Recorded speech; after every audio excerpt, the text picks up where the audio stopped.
देश व राज्यातील विविध महत्त्वाच्या बातम्या पाहण्याकरिता आपल्या हक्काचे पत्रकार टाइम्स या ब्लॉगस्पॉट, फेसबुक, न्यूज पेपर व यूट्यूब चॅनलला लाईक व सबस्क्राईब नक्की करा.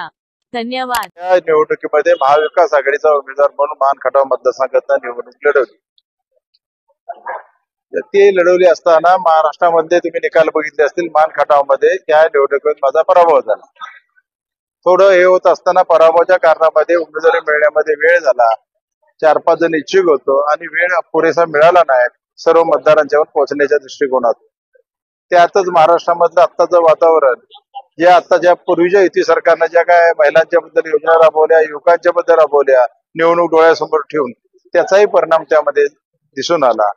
जरांगे पाटील आणि तुमचे हाके यांच्या आंदोलनाचा इफेक्ट तिथं मतदारसंघाचं थोडं जातीचं समीकरण या मतदारसंघात मोठ्या प्रमाणावर असल्यामुळं की मान मतदारसंघामध्ये ओबीसी संख्या जास्त असल्यामुळं तिथं मतदान कमी पडलं असं त्याच्यामध्ये माझं मत आहे. त्यामध्ये महाराष्ट्रामध्ये आता मतदानामध्ये अजून त्याच्यामध्ये पूर्णपणे हे मतदान सर्वच मतदारसंघात 40-50 हजार मताचा फरक का पडला ह्याच्या अजून सगळ्यांच्या ह्याच्यामध्ये चौकशी किंवा ते विचार चालू आहे.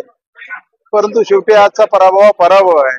परंतु ज्यांनी या निवडणुकीमध्ये मला 1 लाखापेक्षा जास्त मताधिक्य दिलं त्या कार्यकर्त्यांना ताकद देणं, त्या कार्यकर्त्यांच्या मनातून त्यांचे मर्ग हटवणं आणि तेच होत असताना पुन्हा या तालुक्याच्या भवितव्यासाठी एकीनं पुढे जाण्याचा संदेश देण्यासाठी खरं तर आज मी मेळावा घेतला होता.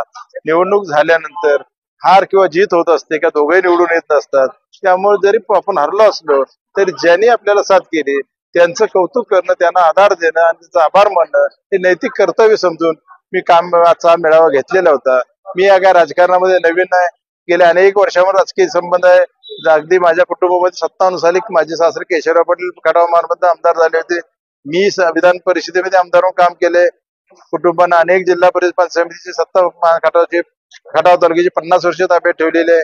जिल्हा बँकेत जो कुटुंबातच 55 वर्ष अनेक संस्थांचं काम केलेलं आहे.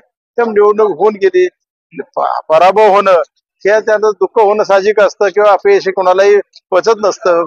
पण ती पचवायची ताकद आहे आणि भविष्य काळामध्ये आहे याच्यात दुप्पट ताकदीनं कामाला लागून पुन्हा हा मान खटाव मतदारसंघ बांधायचा मी आज निश्चय केला हे जाहीर करतो. आपल्या हक्काचे पत्रकार टाइम्स न्यूज चॅनलला सबस्क्राईब करा. धन्यवाद.